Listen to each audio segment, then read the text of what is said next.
ગુજરાત તરફ આવતું ચોમાસું કેમ અટકી ગયું? શું હવે આવશે આંધી કે પછી વિનાશકારી વરસાદ? શું છે ગુજરાત માટે આગામી દિવસોની ભયંકર આગાહી? તો ચાલો જાણીએ કે હવામાન વિભાગે શું મોટી ચેતવણી આપી છે. નમસ્કાર દર્શક મિત્રો, @ગુજરાતમાં આપનું સ્વાગત છે. દર્શક મિત્રો, ગુજરાત સહિત આખો દેશ હાલ તો એક જ સવાલ પૂછતો જોવા મળી રહ્યો છે કે આખરે ચોમાસું ક્યાં અટકી ગયું છે. દર વર્ષે મે મહિનાના અંત સુધીમાં લોકોના મનમાં વરસાદને લઈને આશા જાગવા લાગે છે. ખેડૂતો આકાશ તરફ જોવાનું શરૂ કરી દે છે અને શહેરોમાં ગરમીથી ત્રાહિમામ પોકારતા લોકો વરસાદની રાહ જોતા હોય છે. અને ગામડાઓમાં તો લોકોની નજર માત્ર એક જ દિશામાં હોય છે કે ક્યારે આકાશમાં કાળા ડિબાંગ વાદળો દેખાશે અને ક્યારે ધરતી પર વરસાદ વરસશે. કારણ કે અત્યારે તો આખું ગુજરાત અને ભારત આકરી ગરમીના મોજામાં શેકાઈ રહ્યું છે. લોકોની નજર ચાતક પક્ષીની જેમ આકાશ તરફ મંડરાયેલી છે કે ક્યારે વાદળો ઘેરાય અને ક્યારે ધરતીપુત્રના હૈયે ટાઢક વળે. પરંતુ આ વખતે સ્થિતિ થોડીક અલગ જોવા મળી રહી છે, કારણ કે ચોમાસું ભારત તરફ આગળ વધતા અચાનક જ ધીમું પડી ગયું છે અને હવે લોકોના મનમાં ચિંતા વધી ગઈ છે કે શું આ વર્ષે ચોમાસું મોડું પડશે? શું ગુજરાત સુધી પહોંચવામાં વધુ સમય લાગશે? અને સૌથી મોટો સવાલ કે શું ચોમાસું આવતા પહેલા ગુજરાતમાં કોઈ ભયંકર આંધી, તોફાન અને ભારે વરસાદનો ખતરો ઊભો થયો છે? જો કે હાલ તો દેશનું હવામાન એક એવા વળાંક પર છે કે જ્યાં દરેક નવી સિસ્ટમની સાથે પરિસ્થિતિ પણ બદલાઈ રહી છે. એક બાજુ લોકો ગરમીથી કંટાળી ગયા છે, તો બીજી બાજુ હવામાન વિભાગ સતત ગાજવીજ, વીજળી અને તોફાની પવનોની ચેતવણી આપી રહ્યું છે. ચોમાસું હજી સત્તાવાર રીતે કેરળમાં પહોંચ્યું નથી, પરંતુ ગુજરાતના અનેક જિલ્લાઓમાં વરસાદી માહોલ બનવા લાગ્યો છે. જી હા, મીડિયામાંથી એવા અહેવાલો સામે આવી રહ્યા છે કે ભારતીય હવામાન વિભાગ એટલે કે IMDના તાજેતરના અહેવાલો કંઈક ડરામણા છે. કારણ કે ગુજરાત તરફ જે આશાસ્પદ ગતિએ ચોમાસું આગળ વધી રહ્યું હતું, હવે તેની ગતિમાં અચાનક બ્રેક લાગી ગઈ છે. જી હા, ચોમાસું નબળું પડી રહ્યું છે અને આની પાછળના કારણો તેમજ તેના પહેલા આવનારી ભયંકર આંધી વિશે આજે આપણા વિડીયોમાં ઊંડાણપૂર્વક વાત કરવાના છે કે શું ગુજરાતમાં આ વર્ષે દુષ્કાળ જેવી સ્થિતિ સર્જાશે? શું ચોમાસું જૂનના અંત સુધી ખેંચાઈ શકે છે? અને સૌથી મહત્વનો સવાલ કે જો ચોમાસું નથી આવ્યું તો પછી આ પ્રકારના તોફાની પવન અને વરસાદની આગાહી શા માટે કરવામાં આવી રહી છે? તો આ તમામ પ્રશ્નોના જવાબ આજે આપણે મેળવવાના છે. તો દર્શક મિત્રો, જેમ આપણા સૌને ખબર જ છે તેમ ભારતમાં ચોમાસાની શરૂઆત એટલે કેરળમાં મેઘરાજાની એન્ટ્રી. અને સામાન્ય રીતે 1 જૂનના રોજ કેરળના કિનારે ચોમાસું પહોંચી જતું હોય છે, પરંતુ આ વર્ષે હવામાન વિભાગે આના અગાઉ એવી આગાહી કરી હતી કે ચોમાસું વહેલું આવશે, એટલે કે 26 મેની આસપાસ કેરળમાં વરસાદ શરૂ થઈ શકે છે. 27 મેના રોજ ચોમાસાએ અરબી સમુદ્રમાં સારી એવી પ્રગતિ પણ કરી હતી, પરંતુ 28 મેના ડેટા જોતા એવું સ્પષ્ટ થઈ જાય છે કે ચોમાસાની જે હિંમત હતી તે ક્યાંક ઓસરી ગઈ છે. મીડિયા રિપોર્ટ અનુસાર સ્કાયમેટના હવામાન નિષ્ણાંત JP શર્માના જણાવ્યા પ્રમાણે ચોમાસાને કેરળમાં વિધિવત રીતે જાહેર કરવા માટે કેટલાક કડક માપદંડો હોય છે, જેમાં પવનોની દિશા, વાદળોની ઘનતા અને સતત વરસાદનો સમાવેશ થાય છે.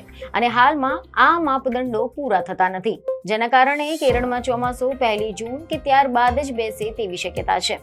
જો કેરળમાં વિલંબ થાય તો પછી તેની સીધી અસર ગુજરાત પર જોવા મળે છે. ગુજરાતમાં સામાન્ય રીતે 15 જૂનની આસપાસ ચોમાસું દસ્તક દેતું હોય છે, પરંતુ જો સ્થિતિ આવી જ રહી તો પછી જૂનનું 3જું અઠવાડિયું પણ વીતી જાય તેવી પણ ભીતિ સેવી રહી છે. જો કે હવે ચોમાસું ભલે નબળું પડ્યું હોય, પરંતુ ગુજરાત માટે એક બીજી આફત તૈયાર થઈ ગઈ છે. જી હા, એવા સમાચાર સામે આવી રહ્યા છે કે હવામાન વિભાગના 28 મેના બુલેટિન અનુસાર ઉત્તર પાકિસ્તાન અને તેની આસપાસના વિસ્તારમાં સમુદ્રની સપાટીથી 3.1 કિલોમીટર ઉપર એક અપર એર સાયક્લોનિક સર્ક્યુલેશન સર્જાયું છે. આ એક પ્રકારનું વેસ્ટર્ન ડિસ્ટર્બન્સ છે. આ સિસ્ટમના કારણે અરબી સમુદ્રમાંથી ભેજવાળા પવનો ખેંચાઈ રહ્યા છે અને બીજી તરફ પૂર્વ રાજસ્થાન પર એક મજબૂત હવામાન પ્રણાલી પણ બની રહી છે. અને આ બંને સિસ્ટમ ભેગી મળીને ગુજરાતમાં પ્રી મોન્સૂન એક્ટિવિટીને તેજ બનાવશે. આ કોઈ સામાન્ય વરસાદ નથી, પરંતુ 40થી 50 કિલોમીટરની ઝડપે ફૂંકાતા તોફાની પવન સાથેની આંધી છે. અને જ્યારે જમીન તપેલી હોય અને અચાનક આ પ્રકારના ભેજવાળા ઠંડા પવનો આવે ત્યારે વાતાવરણમાં મોટું ઘર્ષણ સર્જાય છે, જે વીજળીના કડાકા અને ભયાનક વાવાઝોડામાં પણ પરિણમી શકે છે. હવે સૌથી ચોંકાવનારી બાબત એ છે કે હવામાન વિભાગે ઘણા જિલ્લાઓ માટે 40થી 50 કિલોમીટર પ્રતિ કલાકની ઝડપે પવન ફૂંકાવાની આગાહી કરી છે. અને આ માત્ર સામાન્ય વરસાદ નહીં હોય, પરંતુ તોફાની પરિસ્થિતિનું સંકેત પણ છે. ખાસ કરીને ઉત્તર ગુજરાત, મધ્ય ગુજરાત અને દક્ષિણ ગુજરાતના કેટલાક વિસ્તારોમાં ગાજવીજ અને વીજળી પડવાની પણ શક્યતા વધારે જોવા મળી રહી છે. હવે આપણે વિગતવાર સમજીએ કે કયા દિવસે ક્યાં શું થઈ શકે છે, તેમજ ગુજરાતના કયા જિલ્લાઓમાં ડેન્જર ઝોનમાં આવેલા છે. તો આ અંગે એવા અહેવાલો સામે આવી રહ્યા છે કે હવામાન વિભાગે આગામી એટલે આજે 29 મે થી લઈને 3 જૂન સુધી જે કેલેન્ડર જાહેર કર્યું છે, એને જોતા એવું લાગે છે કે આખું ગુજરાત આ તોફાની લપેટમાં આવશે. 30 મેના રોજ બનાસકાંઠા, પાટણ, સાબરકાંઠા, અરવલ્લી, દાહોદ, મહીસાગર, પંચમહાલ, છોટાઉદેપુર, નર્મદા, તાપી અને કચ્છમાં ગાજવીજની સાથે વરસાદ જોવા મળે છે. અને આ વિસ્તારોમાં 40થી 50 કિલોમીટર પ્રતિ કલાકની ઝડપે પવન ફૂંકાઈ શકે છે. એટલે કે ખુલ્લા વિસ્તારોમાં રહેલા લોકોને ખાસ સાવધાન રહેવાની જરૂર છે. ખાસ કરીને ખેડૂતો માટે આ સમય ખૂબ જ મહત્વનો છે, કારણ કે ઘણા ખેડૂતો વાવણી માટે તૈયારી કરી રહ્યા છે, પરંતુ હજુ પણ જમીનમાં પૂરતી ભેજ આવી નથી. અને જો આ વરસાદ ભારે થશે તો પછી કેટલાક વિસ્તારોમાં ખેતીને ફાયદો થશે, પરંતુ જો તોફાની પવન વધારે રહેશે તો પછી નુકસાન પણ થઈ શકે છે. 31 મેની જો આપણે વાત કરીએ તો અરવલ્લી, દાહોદ અને મહીસાગર જિલ્લામાં ઓરેન્જ એલર્ટ જાહેર કરવામાં આવ્યું છે. અહીંયા ભારે વરસાદની શક્યતા વ્યક્ત કરવામાં આવી છે. આની સાથે જ ગાજવીજ અને વીજળી પણ જોવા મળશે. હવામાન વિભાગના જણાવ્યા અનુસાર આ વિસ્તારમાં વાતાવરણ અચાનક બદલાઈ શકે છે. બપોર પછી આકાશમાં ઘેરા વાદળો છવાઈ શકે છે અને પછી તોફાની પવનની સાથે વરસાદ શરૂ થઈ શકે છે. તો બીજી તરફ બનાસકાંઠા, પાટણ, મહેસાણા, સાબરકાંઠા, પંચમહાલ, છોટાઉદેપુર, નર્મદા, ડાંગ, તાપી અને કચ્છમાં પણ મધ્યમ વરસાદની સંભાવના છે. હવે સૌથી મહત્વનો દિવસ બની શકે છે 1 જૂન, કારણ કે સામાન્ય રીતે આ સમય સુધી કેરળમાં ચોમાસું પહોંચી જતું હોય છે, પરંતુ આ વખતે કદાચ ચોમાસું હજી પણ સત્તાવાર રીતે કેરળમાં પ્રવેશ ન પણ કરી શકે. છતાં પણ ગુજરાતમાં વરસાદી માહોલ વધુ મજબૂત બનશે. દાહોદ, મહીસાગર અને છોટાઉદેપુર જિલ્લામાં ઓરેન્જ એલર્ટ જાહેર કરવામાં આવ્યું છે. અહીંયા ભારે વરસાદની સાથે તોફાની પવનની શક્યતા રહેશે.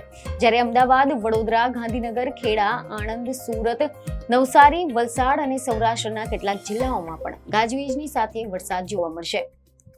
2 જૂન અને 3 જૂન દરમિયાન આ સ્થિરતા દક્ષિણ ગુજરાત સુધી પહોંચી શકે છે. સુરત, નવસારી, વલસાડ અને તાપીમાં પણ વાદળછાયું વાતાવરણ રહેશે અને ગાજવીજની સાથે વરસાદ જોવા મળશે. ખાસ કરીને બોટાદ અને રાજકોટમાં પણ 3 જૂનની આસપાસ ભારે વરસાદની શક્યતા છે. આ વરસાદ ભલે ગરમીથી રાહત આપે, પરંતુ તે ખેતી માટે મિશ્ર પ્રતિસાદ લાવશે, કારણ કે ઉનાળુ પાક જે અત્યારે તૈયાર થઈ ગયો છે અથવા તો માર્કેટ યાર્ડમાં પડ્યો છે, તેને નુકસાન થવાની પૂરેપૂરી સંભાવના છે. ખેડૂતોએ પોતાના પાક સુરક્ષિત જગ્યાએ ખસેડી લેવા જોઈએ. અને સામાન્ય જનતા માટે સૂચના છે કે જ્યારે પવનની ગતિ 50 કિલોમીટર જેવી હોય ત્યારે પણ હોર્ડિંગ્સ કે પછી મોટા ઝાડ નીચે ઊભા રહેવું જીવલેણ સાબિત થઈ શકે છે. આ તોફાન ચોમાસાની એન્ટ્રીનું સૂચક હોઈ શકે છે, પરંતુ તે તેની સાથે જે તબાહી લાવે છે તેનાથી બચવું જરૂરી છે. અને જો ચોમાસું હજુ પણ વધુ નબળું પડે છે અને જૂન મહિનાના અંત સુધી ખેંચાઈ શકે છે, તો તેની અસર મોંઘવારી પર પણ જોવા મળી શકે છે. ગુજરાતમાં કપાસ અને મગફળીનું વાવેતર જૂનના બીજા અઠવાડિયામાં શરૂ થઈ જતું હોય છે, અને જો વરસાદ મોડો પડશે તો પછી વાવણી પણ મોડી થશે, જેની અસર ઉત્પાદન પર જોવા મળશે. તો બીજી તરફ ગરમી વધવાના કારણે પાણીના ડેમોના સ્તર પણ નીચે જઈ રહ્યા છે, જે પીવાના પાણીની સમસ્યા પણ સર્જી શકે છે. જોકે આશા એ પણ છે કે બંગાળની ખાડીમાં સર્જાયેલું લો પ્રેશર અરબી સમુદ્રના ચોમાસાને ધક્કો મારશે અને જૂનના મધ્ય સુધીમાં સ્થિતિ સામાન્ય જોવા મળી શકે છે. હવે તમે વિચારતા હશો કે શું આ સિસ્ટમ ગુજરાતમાં ચોમાસાની શરૂઆતનો સંકેત હોઈ શકે છે? તો આ અંગે એવા અહેવાલો છે કે હવામાન નિષ્ણાતોનું કહેવું છે કે હજી પણ એવું કહી શકાય નહીં, કારણ કે ચોમાસું સત્તાવાર રીતે ત્યારે જ માનવામાં આવે છે જ્યારે સતત ભેજવાળા પવન અને વ્યાપક વરસાદની સ્થિતિ સર્જાય. અને હાલમાં જે વરસાદ આવશે તે તો પ્રી મોન્સૂન એક્ટિવિટી તરીકે ગણવામાં આવશે, પરંતુ જો અરબી સમુદ્રમાં સિસ્ટમ વધુ મજબૂત બની અને દક્ષિણ પશ્ચિમ પવનો સતત સક્રિય રહ્યા તો પછી તે ગુજરાતમાં ચોમાસું સામાન્ય કરતા થોડુંક મોડું છતાં પણ ઝડપથી આગળ વધી શકે છે, જેથી હવે આગામી કેટલાક દિવસોમાં આખા દેશની નજર કેરળ પર રહેશે. કારણ કે જેમ જ ચોમાસું કેરળમાં પ્રવેશ કરશે તેમ સમગ્ર દેશમાં વરસાદની ગતિ વધવાની આશા રહેશે. ગુજરાત માટે જૂનનો પહેલો સપ્તાહ પણ ખૂબ જ મહત્વનો બની શકે છે. જો અરબી સમુદ્રમાં ભેજ અને પવનોની સ્થિતિ મજબૂત રહે તો પછી ચોમાસું ઝડપથી આગળ વધી શકે છે, પરંતુ જો હાલની જેમ જ ગતિ તેની ધીમી રહી તો પછી ગુજરાતમાં સત્તાવાર ચોમાસું મોડું પહોંચી શકે છે. છતાં પણ એક વાત સ્પષ્ટ છે કે આગામી દિવસોમાં ગુજરાતમાં વાતાવરણ સંપૂર્ણ બદલાવની તૈયારીમાં છે. ધગધગતી ગરમી પછી હવે આકાશમાં વાદળો ઘેરાશે, પવનની દિશા બદલાશે, ગાજવીજના અવાજો સંભળાશે અને અનેક વિસ્તારોમાં વરસાદી માહોલ જોવા મળશે.